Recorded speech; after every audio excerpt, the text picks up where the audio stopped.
ठीक है। Okay, good morning all of you. आज हम उम्मीद करते हैं जुड़ गए होंगे, तो हिमांशु जी बता सकते हैं कि कौन माई का लाल अभी तक नहीं आया और कौन आके चला गया। यार तुम लोग एक चीज बताओ भाई, आप लोग जब क्वेश्चन वाला सेशन होता है तो हिमांशु जी का कहना है कि कई लोग सर चले जाते हैं। क्यों भैया, 10-5 मिनट रुक जाओ यार, क्या दिक्कत है उसमें। अपना सवाल नहीं लेकिन दूसरे का सवाल भी तो देखो किस करेक्टर का होता है। हाँ? ऐसा थोड़ा, चलिए खैर, इसमें हमारी कोई बहुत खास टिप्पणी नहीं है। मैं आज से, वैसे तो मैं आपको बहुत क्लियर कट बताऊं, जो बीच में मैं बताऊंगा, मतलब जब संविधान ऑलमोस्ट समझ जाएंगे पूरा तब बताएंगे। क्या बताना था, एक तो अनुसूचियों के बारे में जो 12 है, जैसे हमने सभी आर्टिकल्स कल आपको कर दिए। थोड़ा सा मैं एक लाइट जला देता हूँ इसमें जो है, हिमांशु जी थोड़ा आप लीजिएगा। इसके पहले जो हमने संविधान में बातें बताई उसको तो हमने पूरे, जैसे कहते हैं ना, आपको भ्रमण करा दिया। ठीक, आपने भ्रमण तो कर लिया। अब क्या करना है कि जो मोटिव है उसका, अब ठीक है, जो मोटिव है पूरे संविधान को समझने का, उसमें एक सेक्शन अनुसूचियां बची हैं जो 12 है। और संविधान संशोधन की चर्चा मैंने अभी इसलिए नहीं किया क्योंकि बीच में करते जाएंगे। जैसे अभी हम बताएं 1 में ये हुआ है, 100 में ये हुआ है, तो अभी आपको समझ में नहीं आएगा। जैसे जैसे पढ़ाते जाएंगे फिर संविधान संशोधनों की, महत्वपूर्ण संविधान संशोधन, देखिए ऐसे तो सभी संविधान संशोधन पढ़िए, अच्छी बात है, सभी आर्टिकल भी पढ़िए, वो भी अच्छी बात है, लेकिन एग्जाम की प्रोडक्टिविटी के हिसाब से थोड़ी अपनी रणनीति भी होनी चाहिए। अगर रणनीति कोई खामी रहती है ना, तो परिणाम जो है पूरी स्थिति के हिसाब से नहीं होता। तो उस लिहाज से भी, उस दृष्टिकोण से भी कई चीजों में कह सकते हैं सौदेबाजी या समझौता जैसी चीज रहती है। तो मैं उद्देशिका की बात करने आज खड़ा हूं। उस उद्देशिका की जो संविधान बनने के बाद जोड़ा गया, वह उद्देशिका जो संविधान निर्माताओं के विचारों को जानने समझने की कुंजी है, और वो उद्देशिका या वो दस्तावेज जो संविधान के अंतर्निहित धारणा को उजागर करते हैं। आप यहीं से लिख सकते हैं, उद्देशिका मतलब संविधान के अंतर्निहित धारणा का उजागर करने की का एक संग्रह, एक संकलन।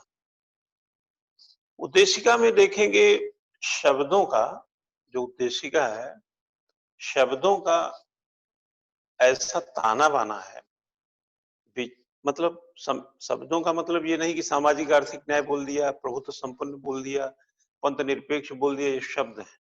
एक एक शब्द मैं क्या बोलूं, 1.25 लाख हाथी के बराबर है ना। एक एक शब्द में बहुत वजन है, और जब इसकी हम व्याख्या करेंगे तब आपको थोड़ा ध्यान आएगा। 3 तरीके की बात बच्चा इसमें हम करने वाले हैं। पहली बात तो एक सपाट उद्देशिका के बारे में बताएंगे, ठीक। दूसरी बात है कि उद्देशिका को लेकर के सर्वोच्च न्यायालय में कब कब क्या रहा। तीसरी बात बताएंगे, उद्देशिका का जो धारण पक्ष है, जो धारणा है, जैसे कहते हैं प्रकृति जिसको बोलते हैं, विशेषता जो बोलते हैं, महत्ता जो बोलते हैं, वो किस तरीके की रही। तो उद्देशिका ही है, इसको अंग्रेजी में प्रिम्बल बोलते हैं, प्रस्तावना बोल सकते हैं। और मैं अगर बोलूं तो जैसे सुप्रीम कोर्ट बोल रहा है, मैं क्या बोलूंगा कि संविधान निर्माताओं के विचारों की जानने की कुंजी। ये जो बात मैं बोला ना, ये सर्वोच्च न्यायालय की बात है कि संविधान निर्माताओं के विचारों के जानने की कुंजी है। अगर कोई मामला असंदिग्ध नहीं है, संविधान पढ़ते समय असंदिग्धता नहीं है, क्लियर कट है मामला, बिल्कुल 100% क्लियर है, ठीक है ना, कोई चीज एकदम क्लियर है, असंदिग्ध नहीं है, तब आपको प्रस्तावना में जाने की जरूरत नहीं। तो क्या स्पष्ट होता है एक और कि अगर आपको संविधान पढ़ने में कहीं पर आप संदिग्ध महसूस करते हैं तो इस संदिग्धता को स्पष्टीकरण कौन देगा? प्रस्ताव। यानी कि दुविधा के लिए भी सुविधा है प्रस्तावना। अगर संविधान में कहीं दुविधा उत्पन्न हो तो प्रस्तावना में चले जाइए, दुविधा खत्म कर देगा। और सुप्रीम कोर्ट ने जो कहा कि संविधान निर्माताओं के जानने की कुंजी है प्रस्तावना, तो आप समझ सकते हैं कि एक संविधान संरक्षक होने के नाते सर्वोच्च न्यायालय संविधान की तुलना में प्रस्तावना को क्या वजन देता है।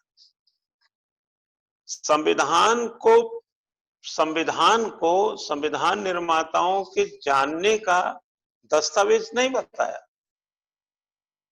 ये नहीं कहा कि संविधान जैसे दस्तावेज से संविधान निर्माताओं के विचारों को समझा जा सकता। उन्होंने बताया कि संविधान निर्माताओं के विचार को जानने के लिए की कुंजी है प्रस्ताव। ताला मकान में लगा होना और कुंजी गायब, क्या समझे? तो ताले की भी वैल्यू खतरे में, उसकी को चाहिए।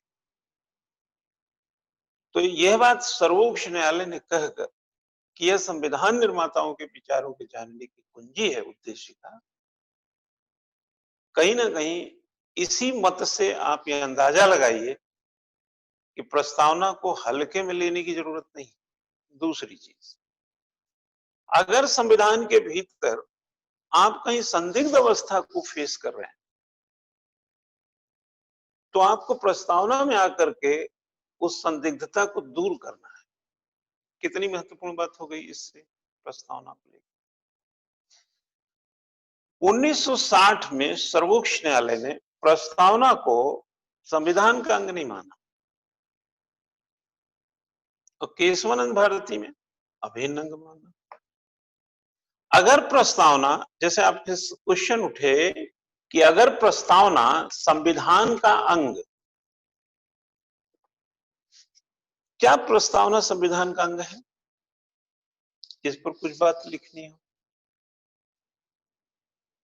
तो आप जब शुरू से चलेंगे तो प्रस्तावना संविधान का अंग है या नहीं है, लेकिन जब बेरूवाडी केस में मामला बाहर आया और 73 के मामले में देखेंगे, यानी मैं यहां बात कर रहा हूं कि जब सुप्रीम कोर्ट में 2 मुकदमे गए, एक में कहा वो प्रस्तावना अंग नहीं है, एक में कहा है।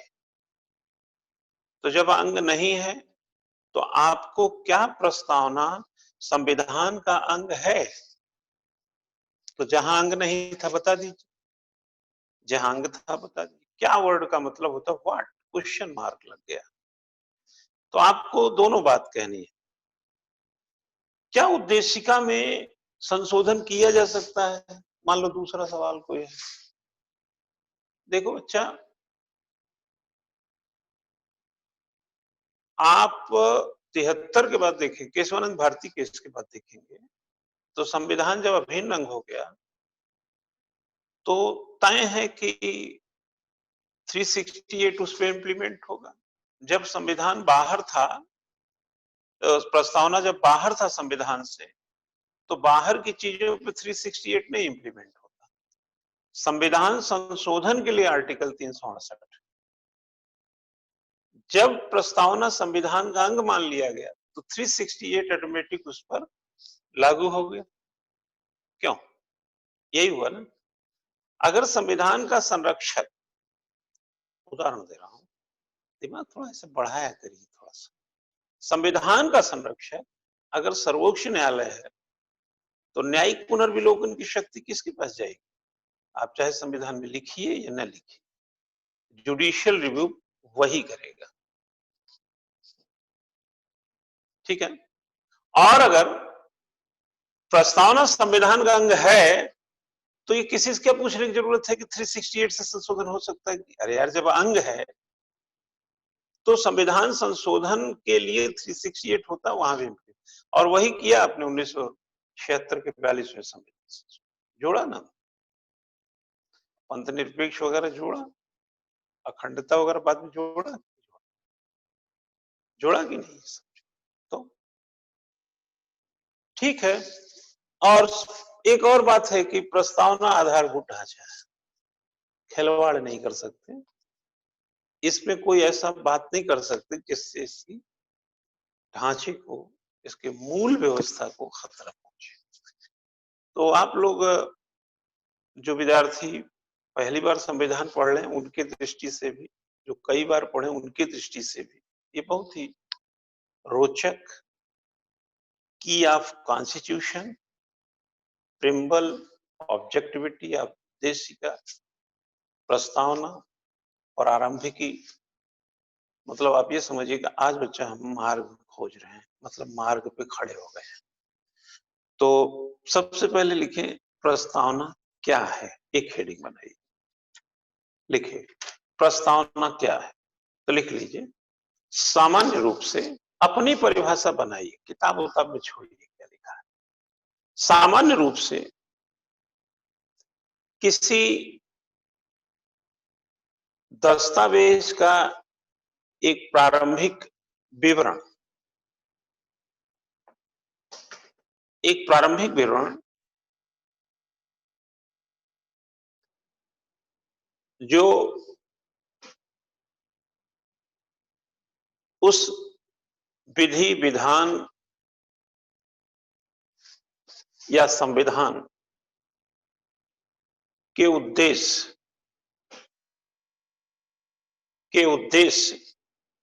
और अंतर्निहित धारणा को उजागर करे, के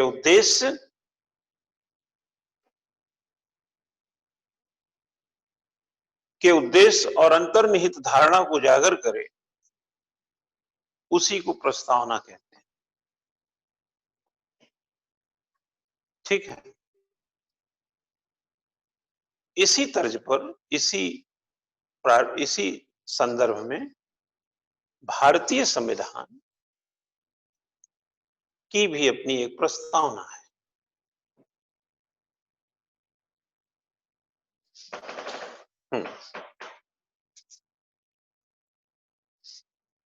ठीक है,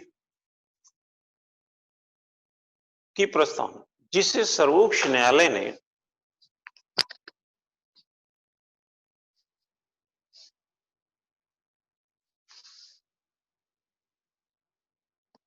ठीक है संविधान निर्माताओं के विचारों के जानने की कुंजी कहा है। संविधान निर्माताओं के विचारों के जानने की कुंजी कहा है।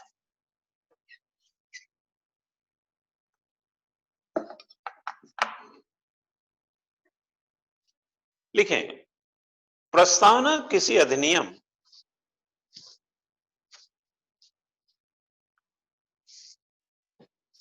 जैसे डोमेस्टिक एक्ट है, घरेलू हिंसा, डोमेस्टिक वायलेंस का एक्ट है ना, पढ़िए वहां पर भी परिचय मिलेगा। किसी अधिनियम के मुख्य आदर्शों और आकांक्षाओं का उल्लेख प्रस्तावना है।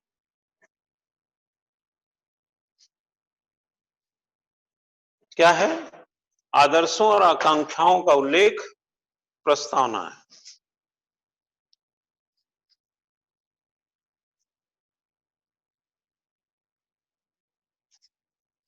ठीक है,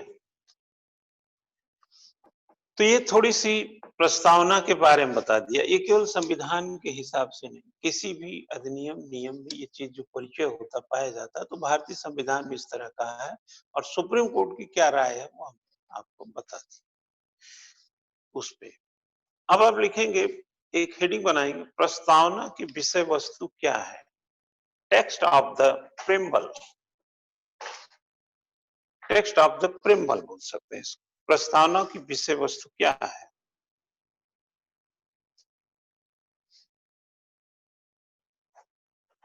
आप पूरी प्रस्तावना को पढ़िए तो हम उसके पॉइंटेड एस्पेक्ट में बात करके बता रहे हैं।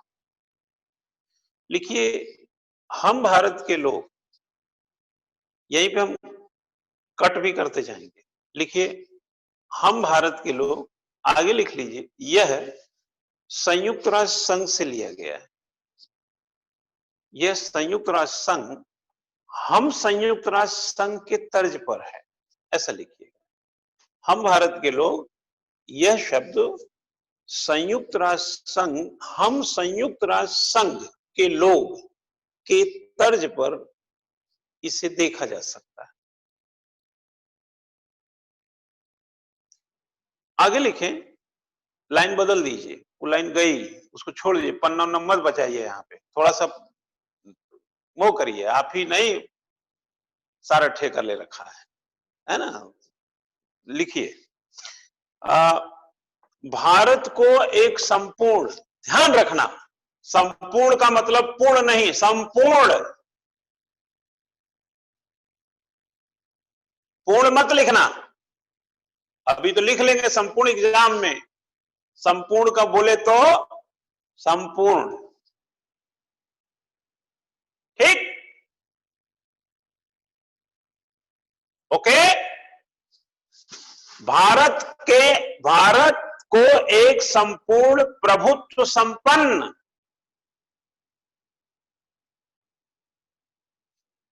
लिख लीजिए,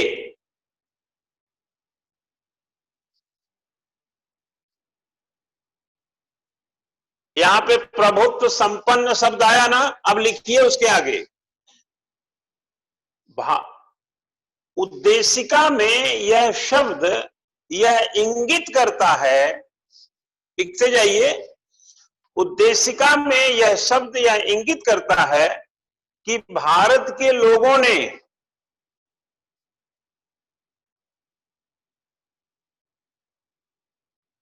भारत को एक प्रभुत्व संपन्न,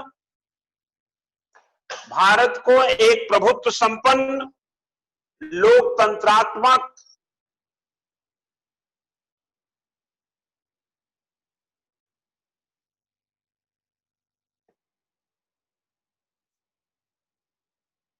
ठीक है, गणराज्य बनाने का संकल्प लिया। जो इस बात का द्योतक है, थोड़ा हम एलोबरेट में एक आध लाइन एक्स्ट्रा दे रहे हैं आपको, कहीं अटक जाए तो आप दुविधा में न रहे। हाँ ठीक है, इस बात का द्योतक है कि भारत आंतरिक और बाह्य दृष्टि से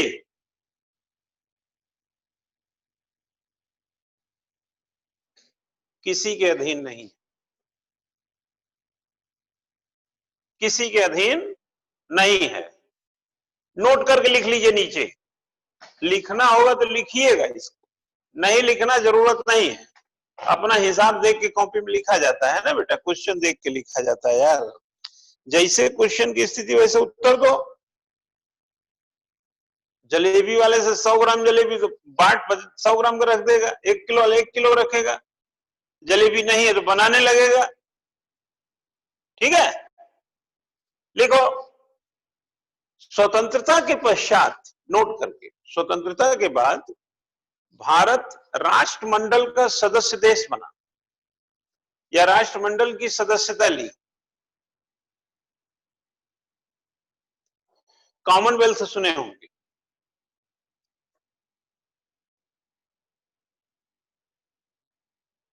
परंतु उसकी प्रभुत्व संपन्न व्यवस्था पर तनिक मात्र भी इसका प्रभाव नहीं पड़ता है, तनिक मात्र भी इसका प्रभाव नहीं पड़ता है। कई कह सकते हैं कॉमनवेल्थ का सदस्य है, तो कॉमनवेल्थ का है तो क्या हो गया, ऐसे तो संयुक्त राष्ट्र संघ का, ऐसे ब्रिक्स का, ऐसे तो G20 में, ऐसे तो आप चल ही रहा है सब, आसियान में है, सार्क में है, ऐसे तो कहानियां हो ही रही है ना सब चीजें, क्या।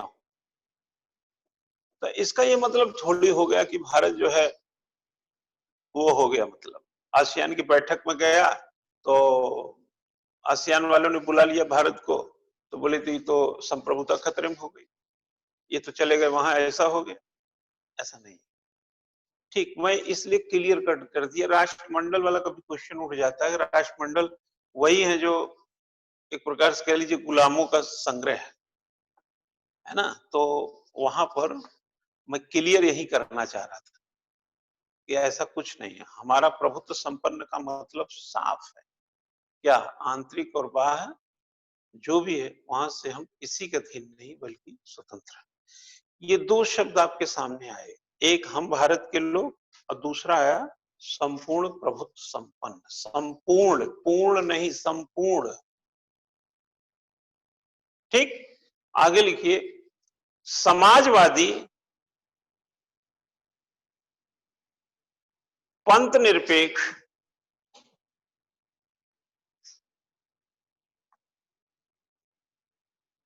गणराज्य, पंथ निरपेक्ष लोकतंत्रात्मक गणराज्य बनाने के लिए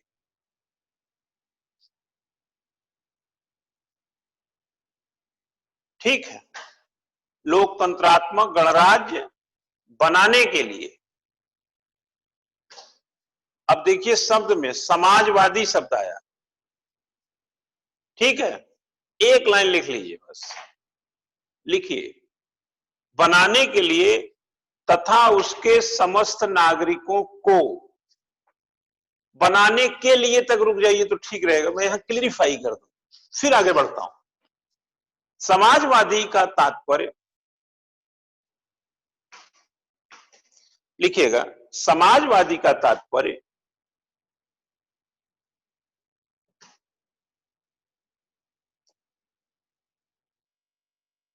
आर्थिक न्याय को एक मजबूत उपधारणा के अंतर्गत संविधान में अंतर्निहित करना।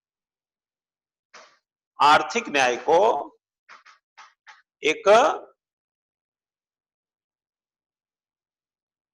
उपधारणा के तौर पर, न्याय के, आर्थिक न्याय के तौर पर उपधारणा के तौर पर अंतर्निहित करना।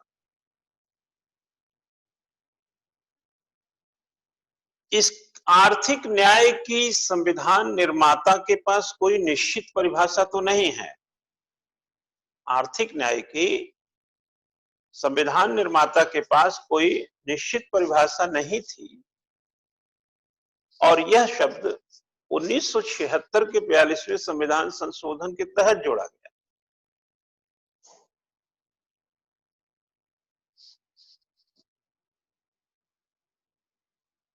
जो कमियां थी उसी को दिशा देने का यह प्रयास है। जो कमियां थी उसी को दिशा देने का यह एक प्रयास है। समाजवाद शब्द ला करके जो संविधान निर्माताओं ने कोई डिफिनीशन आर्थिक न्याय की नहीं दी, उसी समाजवाद को 76 में लाके उस कमियों को दूर करने का एक प्रयास है, जिसका निश्चित परिभाषा आज भी कठिन है, परंतु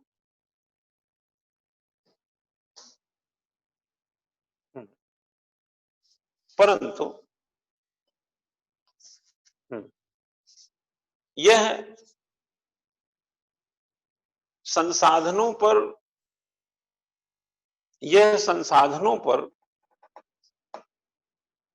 सरकारी नियंत्रण को प्रोत्साहित करता है। ठीक है, लिखें, अब नीचे आ जाइए, अभी समाजवाद चलने दीजिए, सुप्रीम कोर्ट का वर्जन लिख लीजिए। लिखिए, उच्चतम न्यायालय का दृष्टिकोण यहां पर एक्सेल वियर बनाम भारत संघ के एक वाद में, एक्सेल वियर, एक्सेल, ये मैं इसलिए लिखा रहा हूं बेटा, ये तो मुख्य परीक्षा में आप लिखे ना लिखे, सर्वोच्च न्यायालय लिख के काम चला लेंगे, बट आप प्री में काम आ जाएगा। एक्सेल वियर, ई आधा का एक्सेल वियर बनाम भारत संघ के वाद में सर्वोच्च न्यायालय ने अपना मत व्यक्त किया।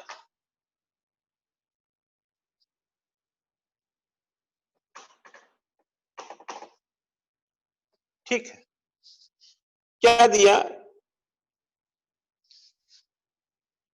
कि समाजवाद शब्द का प्रभाव यह है कि समाजवाद शब्द का यह प्रभाव यह है कि न्यायालय को राष्ट्रीय और राज्य स्वामित्व को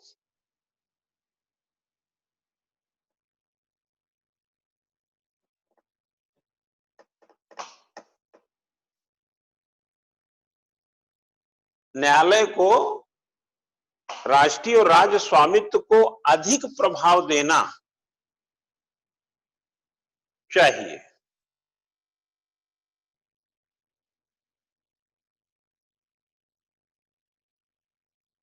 न्यायालय को के बजाय सरकार को कर लीजिए वहां पर कि सरकार को राष्ट्रीय और राज्य स्वामित्व को अधिक प्रभाव देना चाहिए। जो मैं पहले लिखाया था उसी तरीके की इसमें बात है। लिखें, उच्चतम न्यायालय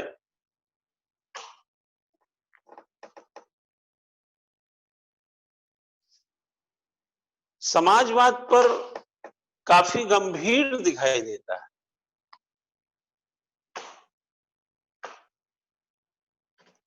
देखा जाए तो अब ये मैं अपना आप देख रहे हैं हम लोग, कहीं हम भी पढ़े होंगे। देखा जाए तो गांधीवादी और मार्क्सवाद का अनोखा मिश्रण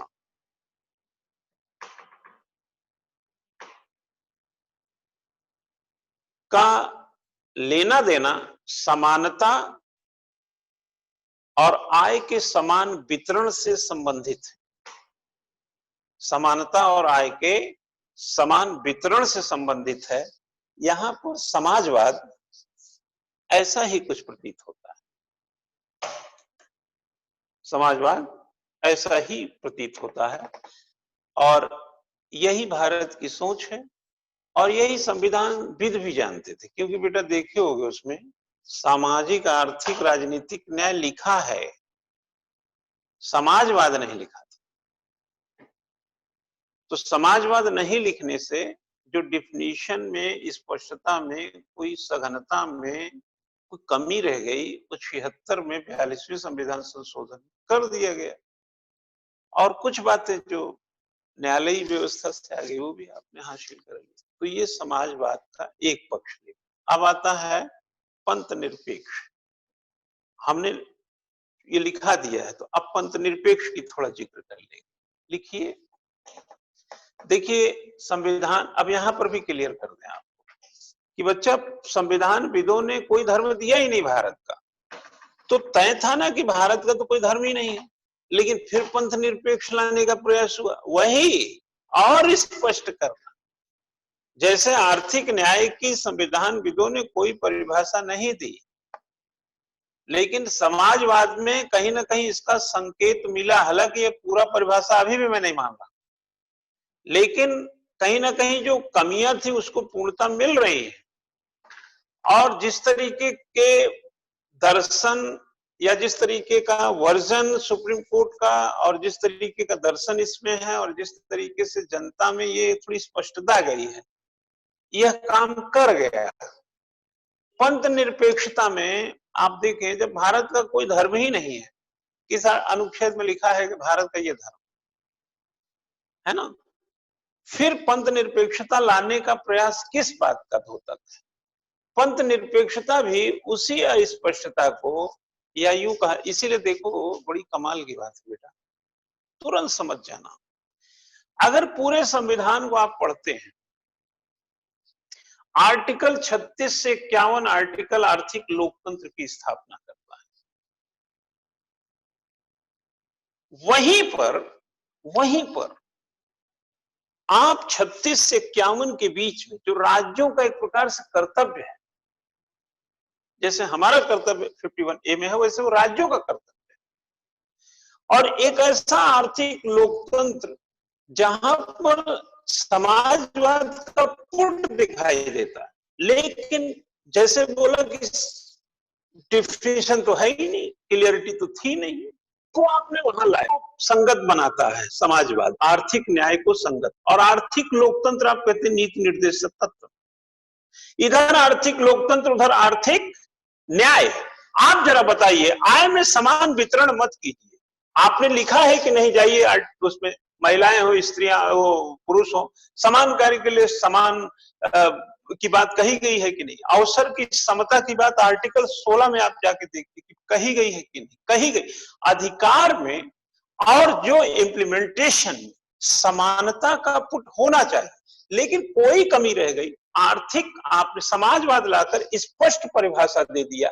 अरे भाई, जिस देश में, आप जरा से इसी से कल्पना, जिस देश में उत्पादन की इकाइयों पर स्वामित्व और नेशनलाइजेशन, जिसको राष्ट्रीयकरण कहते, राष्ट्रीयकृत करना, अगर सरकार के हाथ में नहीं होगा, राज्य के हाथ में नहीं होगा, राज्य का मतलब आर्टिकल 12 में चले जाएगा, के हाथ में नहीं होगा, तो आप कल्पना करिए कि क्या आर्टिकल जो 36 से 51 आर्थिक लोकतंत्र है और जो 76 से आपने समाजवाद जोड़ा, उसके साथ न्याय हो पाएगा?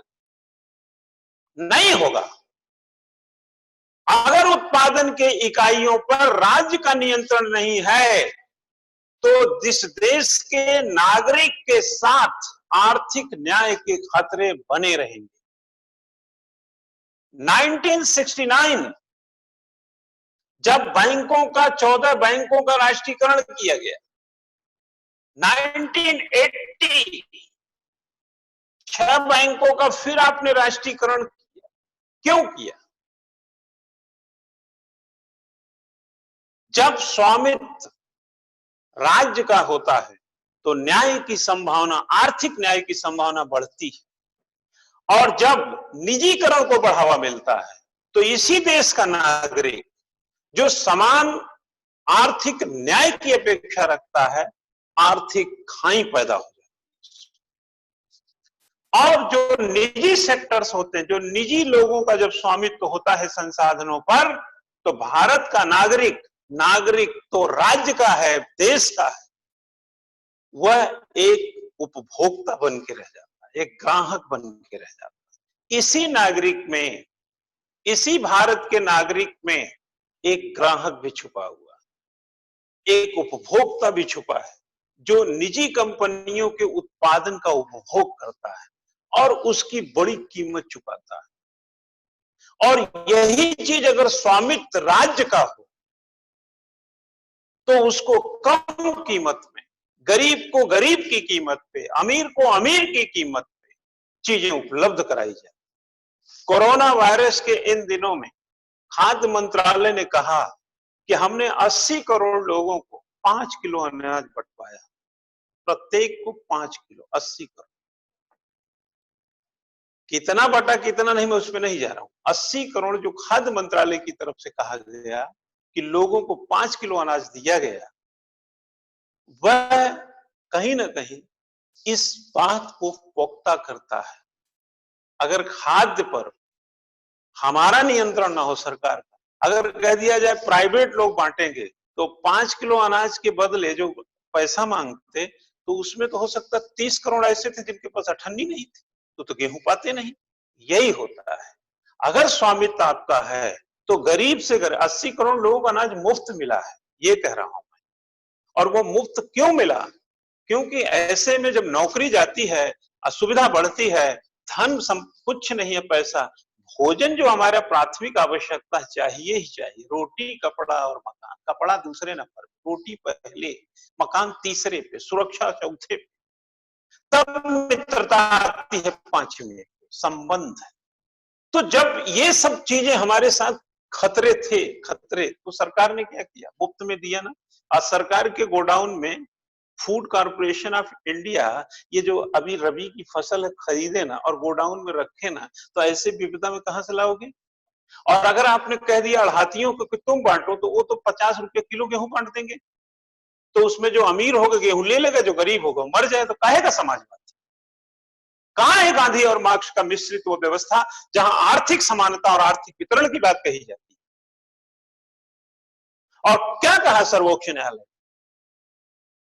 तो देश का नागरिक राज्य के लिए नागरिक है और निजी के लिए उपभोक्ता है। और जितना हम राष्ट्रीय चीजों पर सरकार का नियंत्रण होगा, उतनी आर्थिक असमानता की गुंजाइश कम होगी, आर्थिक न्याय की गुंजाइश बढ़ेगी और आर्थिक लोकतंत्र की गुंजाइश बढ़ेगी। क्या समझे? समझ गए?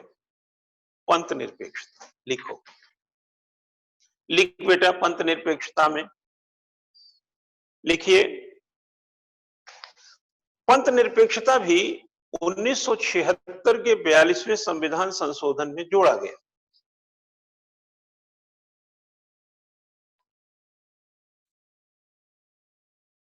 संविधान में निहित बड़े काम की चीज है ये। संविधान में निहित विश्वास, पढ़ेंगे मिलेगा, कामा धर्म और उपासना की स्वतंत्रता पहले से ही थी। धर्म पढ़ो ना, लिखा है चेला, उसमें प्रस्तावना में लिखा है धर्म विश्वास, विश्वास धर्म, ऐसा है। विश्वास से धर्म और उपासना की स्वतंत्रता पहले से लिखी गई। ठीक है। पंथ निरपेक्ष शब्द ने इन्हें और स्पष्ट कर दिया। यहां भी स्पष्टता की, इन्हें और स्पष्ट कर दिया। पंथ निरपेक्षता का तात्पर्य है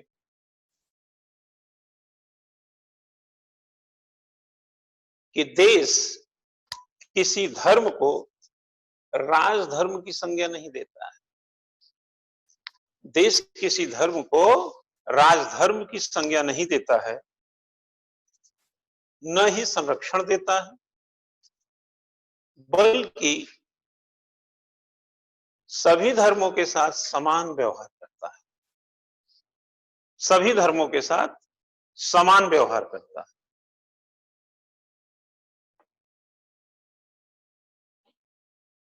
हो गया, हो गया ना चेला? लिखा है, स्पष्ट नहीं है, शब्द ला दिया गया, स्पष्टता आ गई।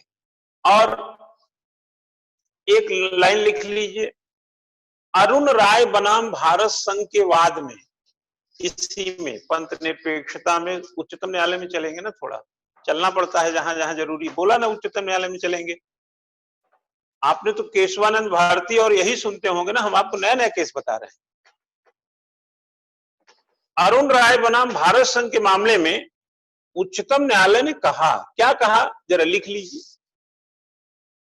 कि पंथ निरपेक्षता का सकारात्मक अर्थ है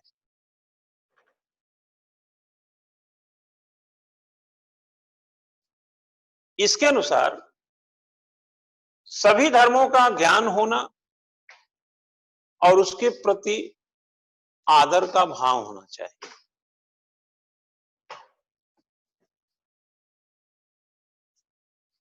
ठीक है। लेकिन सुप्रीम कोर्ट ने यह भी स्पष्ट किया, लिख लीजिए आगे, सुप्रीम कोर्ट ने यह भी स्पष्ट किया कि आर्टिकल मूल अधिकार के अंदर आर्टिकल 25 से 28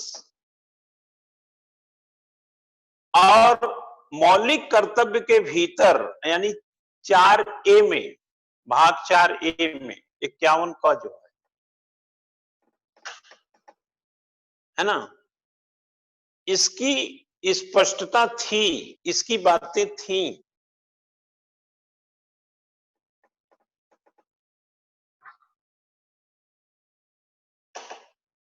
इसके पहले भी भारत पंथ निरपेक्ष था,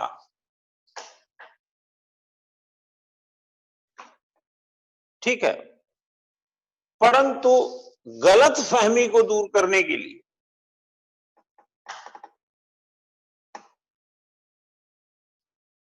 पंथ निरपेक्षता और कारगर शब्द सिद्ध हो रहा है।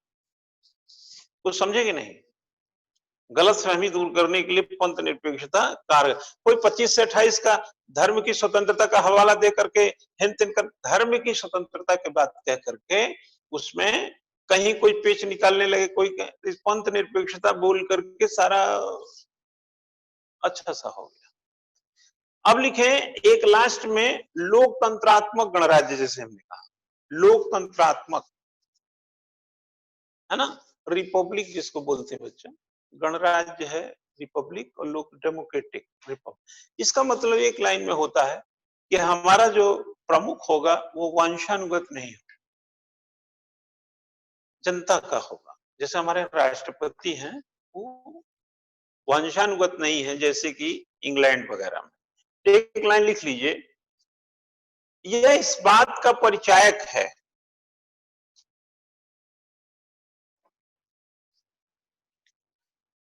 कि भारत सरकार की शक्ति का स्रोत मात्र भारत की जनता है। भारत सरकार की शक्ति का स्रोत मात्र भारत सरकार की जनता है।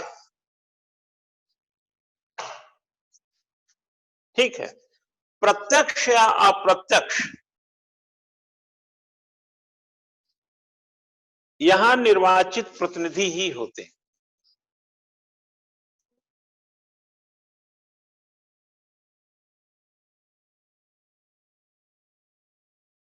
ठीक है, गणराज्य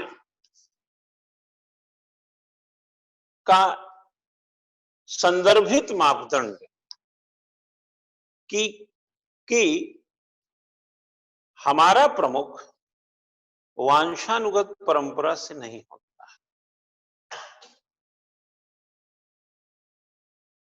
अब हम ये बता चुके हैं, इतना अब कंसेप्ट आप में आ गया हो।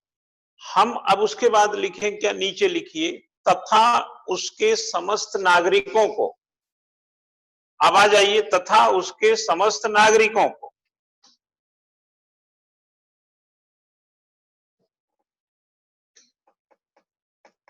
ठीक है, क्या है? सामाजिक, आर्थिक और राजनीतिक न्याय। पहले इसको लिख लीजिए, सामाजिक, आर्थिक और राजनीतिक न्याय।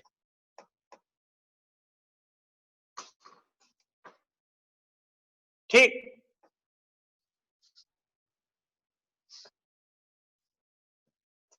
अब इसमें लिखिएगा, लाइन लिख लीजिए, संविधान को अक्षुण्ण बनाए रखने के लिए कोई दुविधा ना हो भैया। और आर्थिक न्याय भी देखें, समाजवाद आकर के काम हो गया।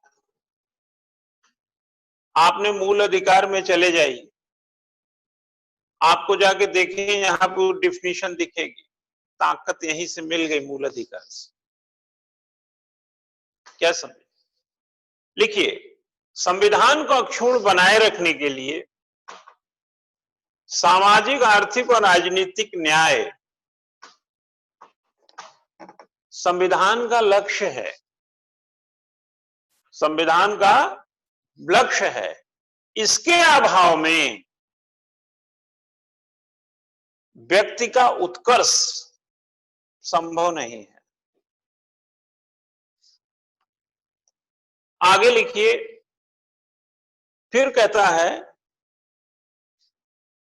विचार, अभिव्यक्ति, कामा लगा के लिखना, विचार, कामा, अभिव्यक्ति, विश्वास, विचार, अभिव्यक्ति, विश्वास, धर्म और उपासना की स्वतंत्रता।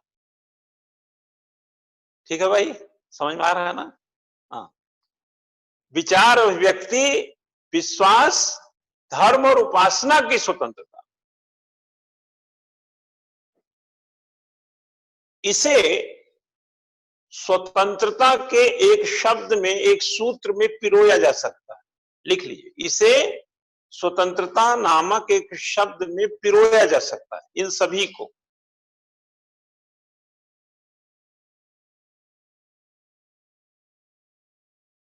ऐसी स्वतंत्रता के प्रभाव में लिख लीजिए, ऐसी स्वतंत्रता के प्रभाव में नागरिक का उत्कर्ष बिना किसी बाधा के अनवरत रहता है। उत्कर्ष बिना किसी बाधा के अनवरत रहता है।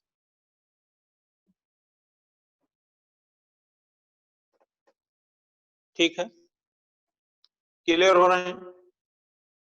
तो हमने इसको स्वतंत्रता में डाल दिया। इस सब शब्द हैं, थोड़ा रट लीजिएगा इसको, जैसे थोड़ी रटना भी चाहिए कुछ चीज। अब आगे लिखिए, प्रतिष्ठा और अवसर की समता प्राप्त करने के लिए,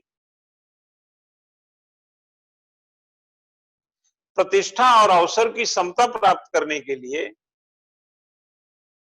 तो इसमें पद एवं अवसर है बच्चा, पद एवं, लिख लीजिए, इसे हम समानता की दृष्टि से,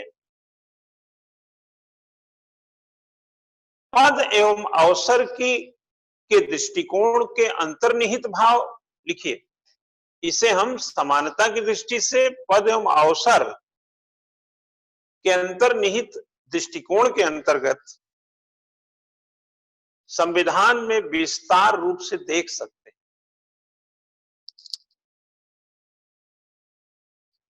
ठीक है, लिखें, मनुष्य एक विवेकशील प्राणी है।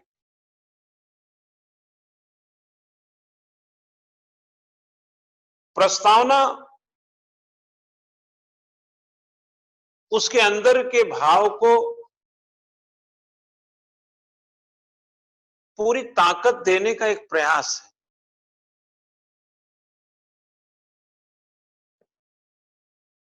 मूल अधिकार में अस्पृश्यता का अंत,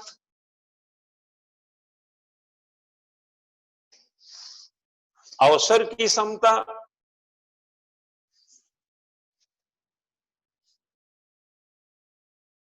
इत्यादि बिंदु इसको विश्लेषित करते हैं, इसको विश्लेषित करते हैं।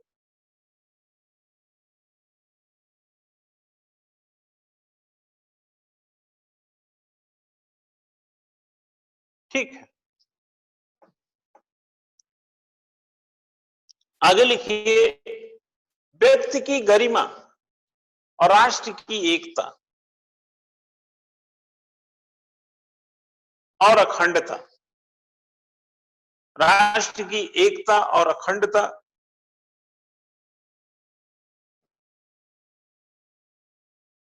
सुनिश्चित करने वाली, बंधुत्व बढ़ाने के लिए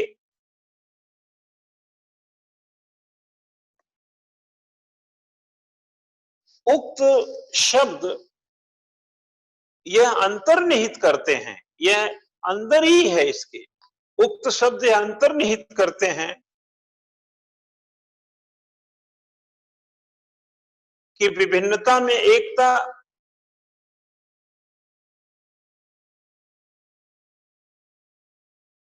अटूट भारत और उसके भीतर का भ्रातृत्व, अटूट भारत और उसके भीतर का भ्रातृत्व जो बंधुत्व का पूरा समागम लिए हुए, जो बंधुत्व का पूरा समागम लिए, भले ही हम भाषा से अलग हों, भले ही हम संस्कृति से अलग हों, भले ही क्षेत्र से अलग हों, लेकिन भैया हम एक हैं, बंधुत्व से ओतप्रोत हैं। फलस्वरूप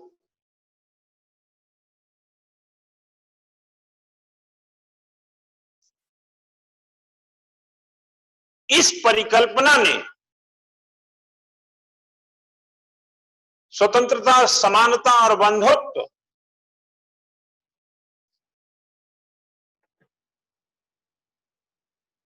क्या लिखा, स्वतंत्रता, समानता और बंधुत्व के साथ ऊपर लिखित, उपरोक्त कह सकते हैं, उपरोक्त सामाजिक, आर्थिक और राजनीतिक न्याय को मुख्य लक्ष्य निर्धारित कर दिया, मुख्य लक्ष्य निर्धारित कर दिया, व्यक्तिगत हित और सामाजिक हित में सामंजस्य पैदा कर दिया।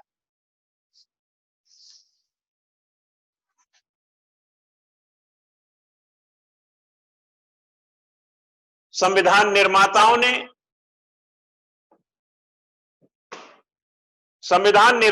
ने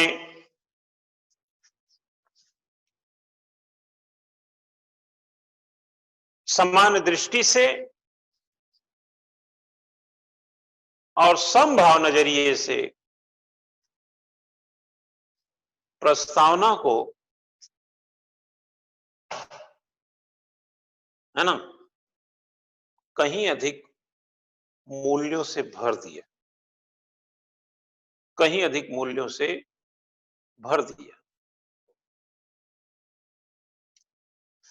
अब देखो चेला, स्वतंत्रता की बात करो, समता की बात करो, एकता अखंडता की बात करो, बंधुत्व की बात करो, हमने जिस तरीके से आपको लिखाया है, ये पूरा बीच बीच में पूरा एक संदर्भ, और बाद में यही आएगा कि संकल्पित अधिनियमित संकल्प होकर इस संविधान सभा में आज 26 जनवरी 1949 को तत्द्वारा संविधान को अंगीकृत, अधिनियमित और आत्मरक्षित करते हैं।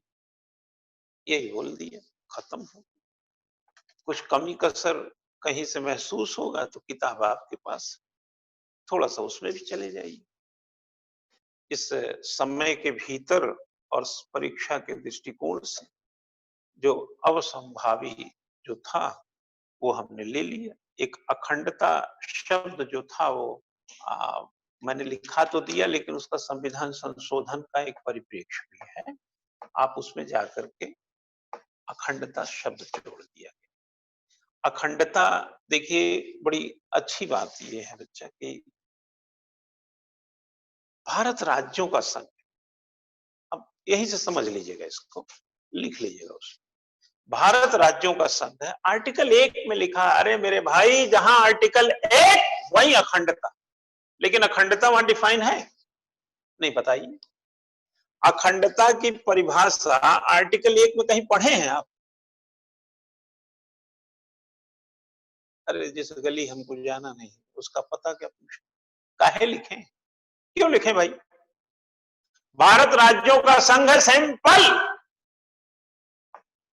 ये जितने राज्य हैं ये सब भारत उन्हीं से बना है, भारत राज्यों का संघ है। आपने अखंडता शब्द जोड़ दिया।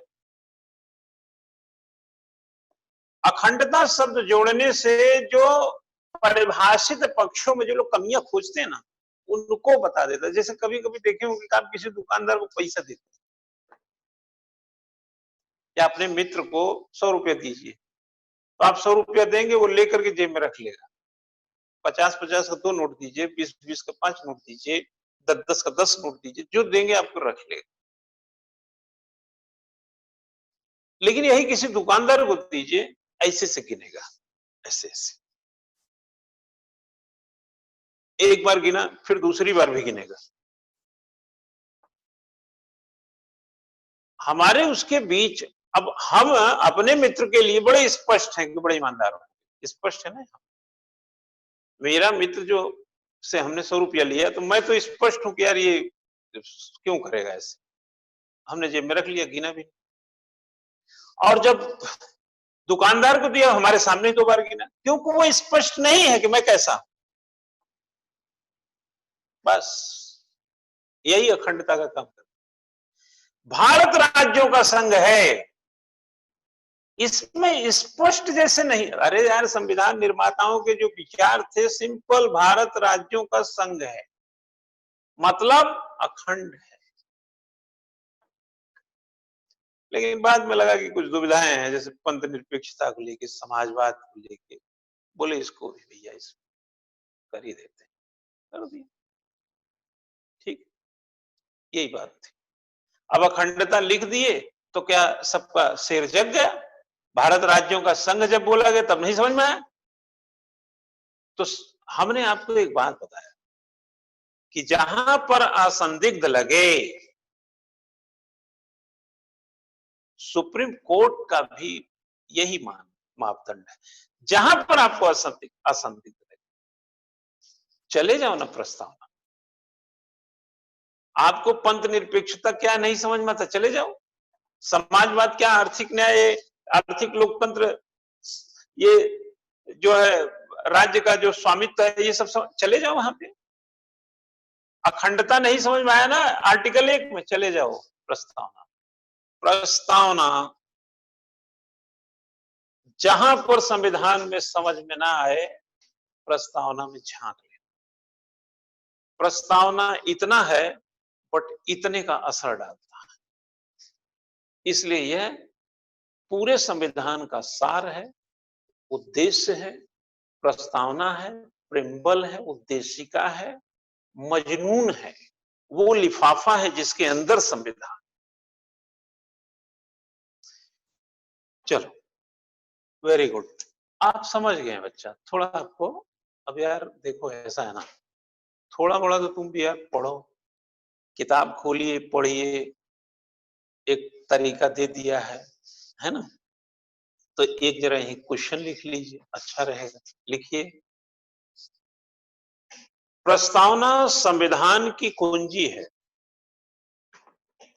प्रस्तावना संविधान की कुंजी ही नहीं, ऐसा लिखिए, प्रस्तावना संविधान की कुंजी ही नहीं, संविधान निर्माताओं के विचारों को जानने की जगह भी है। संविधान निर्माताओं के विचारों को जानने की जगह भी है। टिप्पणी, एक और लिख लीजिए, प्रस्तावना प्रस्तावना एक ऐसा लक्षण है,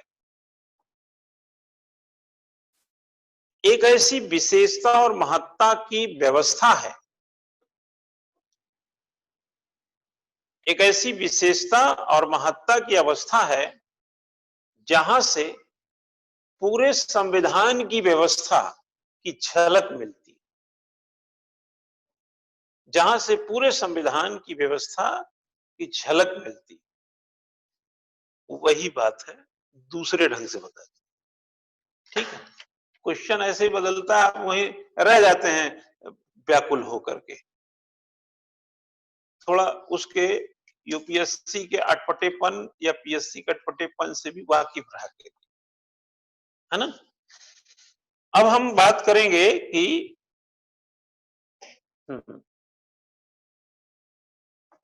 प्रस्तावना में किए गए संशोधन। लिखिए, उद्देशिका में क्या संशोधन किए गए।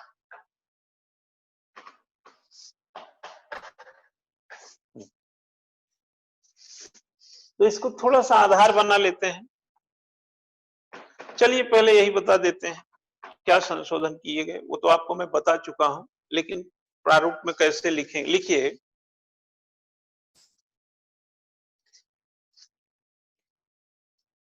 थोड़ा सा क्वेश्चन फॉर्म में ही ठीक रहेगा। लिखिए, क्या उद्देशिका, क्या संशोधन किए गए, कि नीचे आ जाइए। ये जब बताएंगे ना तो आपको क्लियर हो जाएगा, उसी में सब हेडिंग बना लीजिए। उद्देशिका संविधान का अंग है। क्या उद्देशिका संविधान का अंग है। अब थोड़ा सा फट से पॉइंट लिख लीजिए, चर्चा किया हूं। इनरी बाडू केस में, इनरी बाडू 1960 के मामले में ऐसा लिख सकते हैं, उच्चतम न्यायालय ने प्रस्तावना को संविधान का अंग नहीं माना, नहीं माना था लगा दीजिए। इनरी बाडू केस में उच्चतम न्यायालय ने प्रस्तावना को संविधान का अंग नहीं माना था।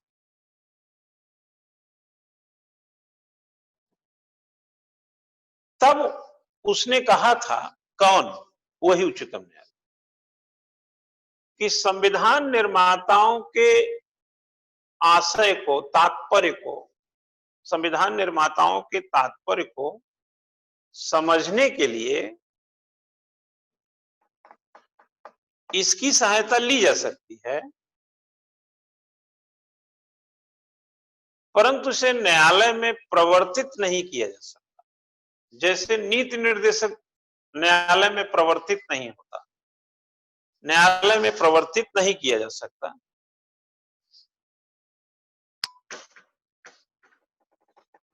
अर्थात कोई व्यक्ति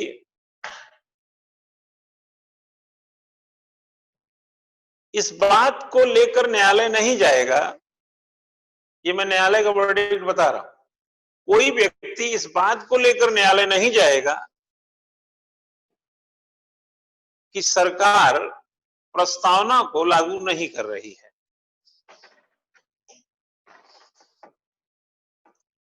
ये तो बेरूबाडी के मामले में आ गया केस। इससे आप अंदाजा लगा लीजिए तो जो क्या शब्द है कि क्या उद्देशिका संविधान का अंग है, तो यहां तो खत्म है कहानी। कहां अंग है? अरे भाई संविधान का अंग होता तो संविधान का संरक्षक ऐसे प्रस्तावना को यतीम छोड़ देता, छोड़ दिया ना, आपको ठीक है नहीं लागू होता, रखिए। संविधान का एक प्रकार से जो भाव था वो उसमें अंग नहीं माना, उसने साफ कह दिया। ऊपर से आप न्यायालय में नहीं जा सकते, और जब अंग ही नहीं है तो सर्वोच्च न्यायालय को संविधान की किसी स्थिति पे, अब जैसे नीति निर्देशक तत्व में आप न्यायालय नहीं जा सकते, प्रवर्तित नहीं होता न्यायालय में, आप ये नहीं कह सकते कि देखो साहब इन्होंने ये कहा था, ये कर नहीं रहे इसमें।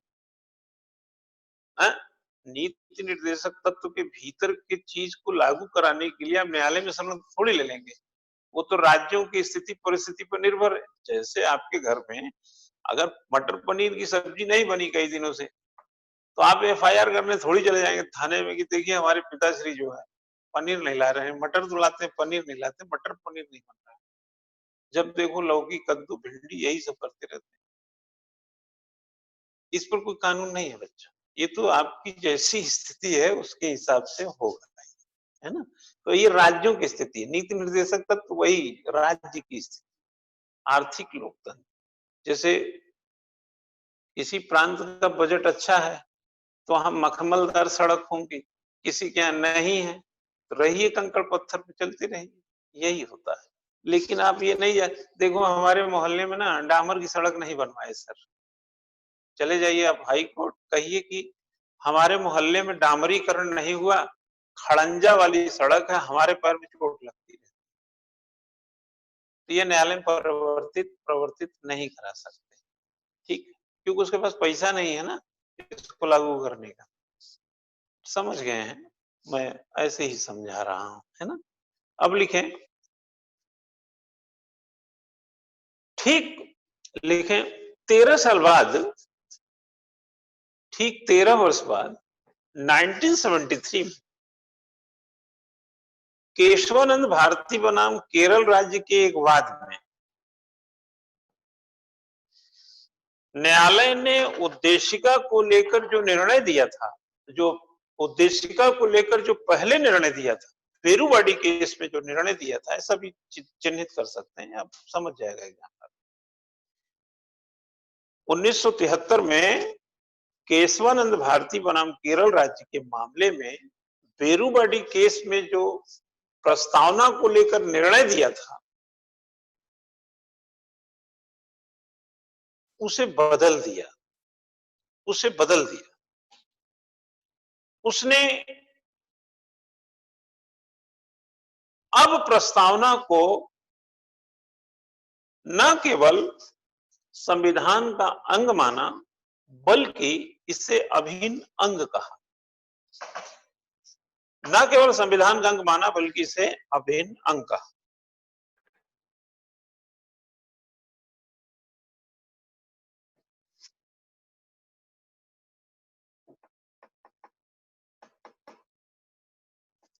ठीक है, नोट करके लिख लीजिए यहीं पे,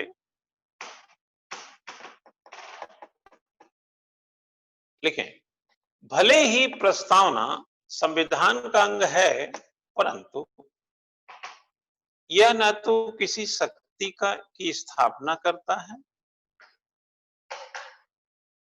और न ही यह किसी शक्ति को सीमित करता है।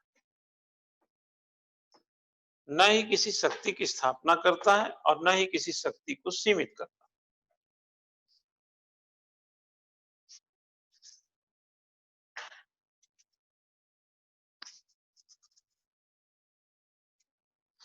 मैं आपको यहां बच्चा याद दिला दूं कि संविधान की प्रस्तावना कोई मामूली चीज नहीं थी कि जब चाहे जो चाहे। तो केशवानंद भारती के केस में सुप्रीम कोर्ट का जो वर्जन है वो प्रस्तावना के साथ अच्छा न्याय था। और इन केस बेरूवाडी मामले में भी अगर वो अभिनंग नहीं था तब भी उसको सेहत की इस बात का कोई फर्क नहीं पड़ता। उसका मूल कारण था क्योंकि यह न तो शक्ति स्थापित करता है और न ही सीमित करता है। यह तो आपको आंख देता है, आंख, तीसरी नेत्र है ये प्रस्तावना संविधान का। दो आंखों से जब आपको नहीं दिखाई देता है ठीक से तो तीसरा नेत्र खोल लीजिएगा, स्पष्ट हो जाएगा। संविधान सभा में संविधान निर्माताओं ने प्रस्तावना पर वैसे ही चर्चा की थी, उसी तरीके से मन लगाया था, उसी तरीके से अधिनियमित करने का पूरा दृष्टिकोण शामिल किया था जैसे अन्यों पर किया था।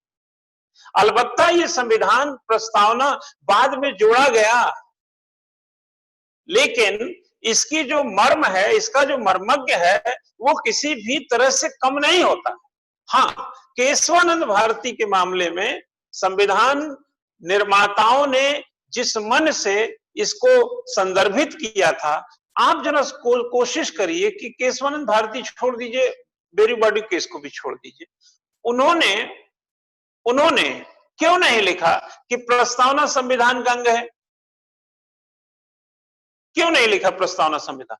हम वो बात कर रहे हैं बच्चा कि जैसे ताला और कुंजी खरीदते तो दोनों साथ में हैं और बाद में झगड़ा इस बात का हो जाए कि ताला क्या कुंजी का भाग है या कुंजी ताले का भाग है।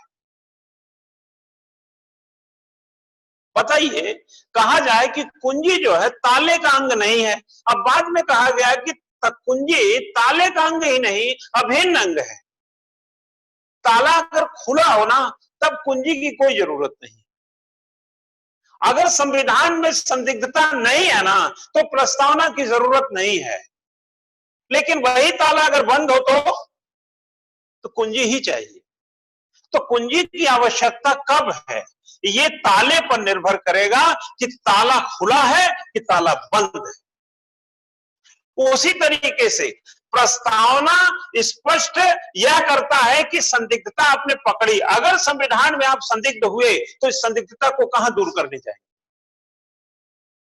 और आप अगर संदिग्ध नहीं हुए तो आपको प्रस्तावना की जरूरत नहीं, क्योंकि साफ लिखा है प्रस्तावना न तो शक्ति को स्थापित करता है न तो सीमित, न किसी की शक्ति को छीन रहा है, न सीमित कर रहा है, न स्थापित कर रहा है।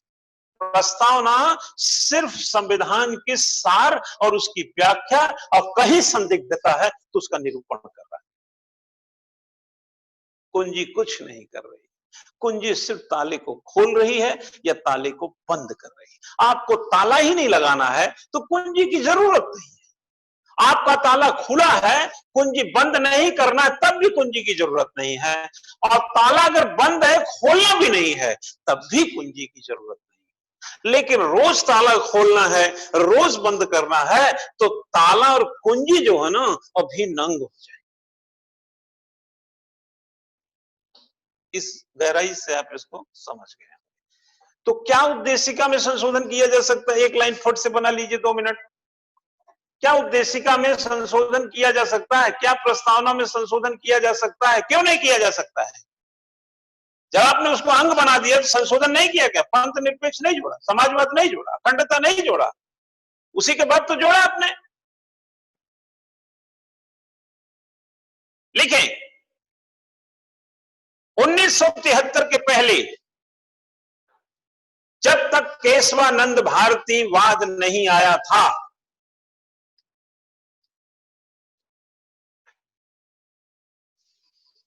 तब तक उद्देशिका पर अलग राय थी, अलग विचार थे। उच्चतम न्यायालय ने इसी वाद में उद्देशिका को अभिन्न अंग कहा। किसका? संविधान का अभिन्न अंग कहा।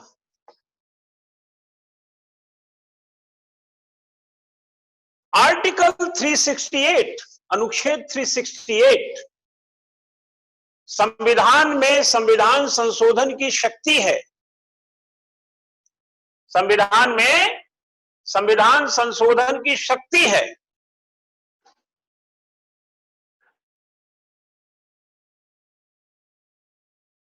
और उद्देशिका संविधान का अंग है।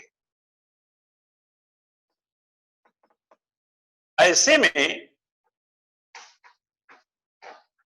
संविधान संशोधन जिस तरह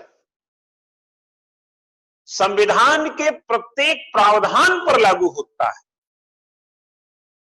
ऐसे में संविधान संशोधन जिस तरह संविधान के सभी प्रावधान पर लागू होता है, उसी तरह उद्देशिका पर भी लागू होता है, उसी तरह उद्देशिका पर भी लागू होता है।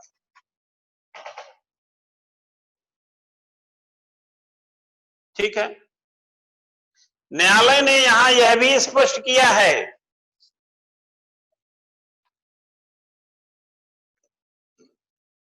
कि उद्देशिका में वहां संशोधन नहीं कर सकते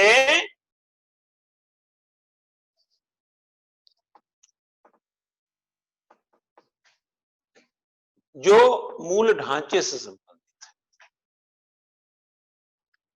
मूल ढांचे से लिख बेटा। 42वें संविधान संशोधन में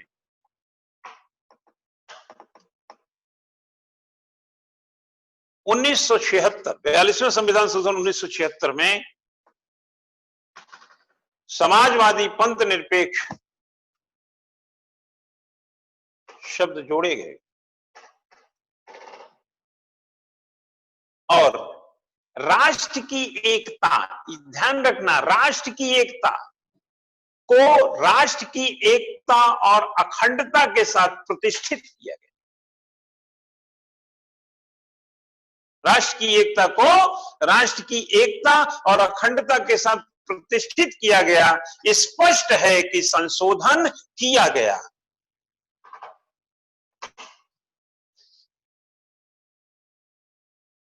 निहित भाव में कहें, लिखें, निहित भाव में कहें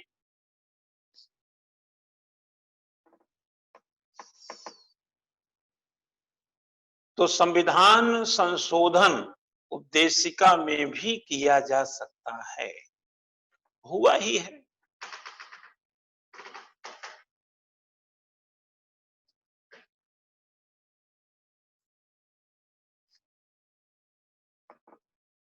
ठीक है। यहीं से आधारभूत ढांचा की कहानी भी शुरू थी। आधारभूत ढांचा मूल संविधान का हिस्सा नहीं, संविधान निर्माताओं ने नहीं बताया। वही तो मैं कह रहा हूं ना यार, जो उन्होंने नहीं बताया ना वो तुम समझो, वो इशारा कर रहे थे, इस इशारे को हमको समझना है। तो लिख लीजिए, आधारभूत ढांचा की एक छोटी सी हेडिंग बनाई, खत्म, ये चैप्टर ही क्लोज्ड बेटा, खत्म। लिखो, केशवानंद भारती बनाम केरल राज्य के मामले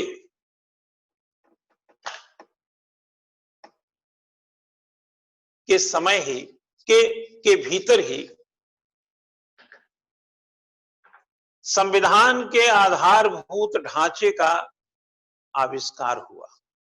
इसी मामले के बाद, इसी मामले में आधारभूत ढांचे का आविष्कार हुआ। लाइन बदल दें, ऐसे तथ्य जिन पर संपूर्ण संविधान आधारित है और जिनके नष्ट होने से संविधान ढह सकता है, ऐसे तथ्य जिस पर संपूर्ण संविधान आधारित है और जिनके नष्ट होने से संविधान नष्ट हो सकता है, जिनके हाँ, नष्ट करने संविधान ढह सकता है, उसे मूल ढांचा कहते हैं, उसे आधारभूत ढांचा कहते हैं। उदाहरण लिख लीजिए।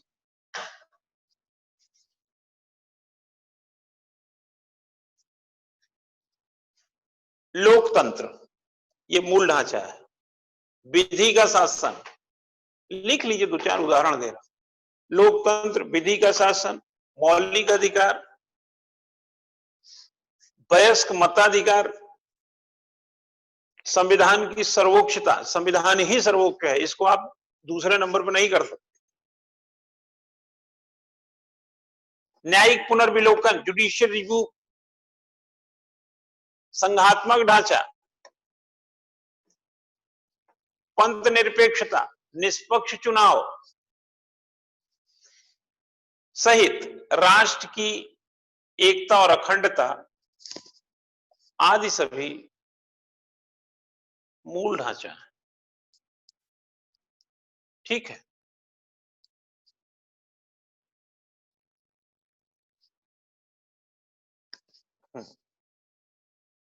लिखें, संविधान में कहां कितना मूल ढांचा है, देखिए संविधान में कहां कितना मूल ढांचा है, इसे सर्वोच्च न्यायालय समय समय पर तय करता है।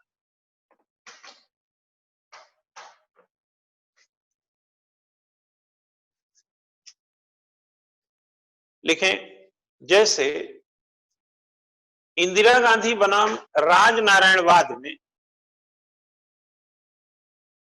उदाहरण मैं दे रहा हूं यहां, इंदिरा गांधी और राजनारायण का मुकदमा सुने होंगे, में निष्पक्ष चुनाव को मूल ढांचा कहा गया, जबकि एसआर बम्बई मामले में धर्मनिरपेक्षता को मूल ढांचा कहा गया। ये आप उदाहरण लिख दीजिएगा। ये तो चर्चित मुकदमे, एसआर बम्बई तो बहुत चर्चित, 94 में केशवानंद भारती है, एसआर बम्बई है, ये सब ने तो बिल्कुल चीजों को आधार दिया। ठीक हो गया। तो ये सारी चीज आ गई। उद्देशिका में यही है बच्चा, है ना। तो इसी के आधार पे जो क्वेश्चन लिखा है, इसी पर आप लिखेंगे। तो एक क्वेश्चन लिख लीजिए लास्ट में, फिर हम खत्म करेंगे आज क्लास को। क्वेश्चन लीजिए, क्वेश्चन लिखिए, उद्देशिका, उद्देशिका अपने निर्माण काल में भी स्पष्ट थी और वर्तमान में भी स्पष्ट है। टिप्पणी करें।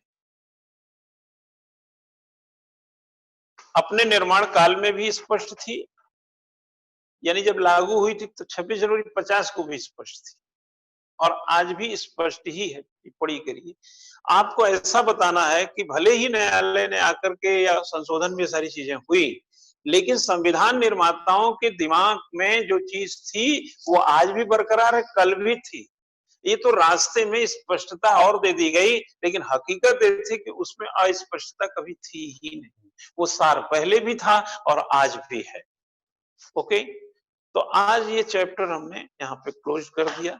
प्रस्तावना आप सही से समझ गए हैं, अब मुझे लगता है इसमें कोई कमी नहीं होगी। तो कल हम आगे बढ़ेंगे। भारत राज्यों का संघ है।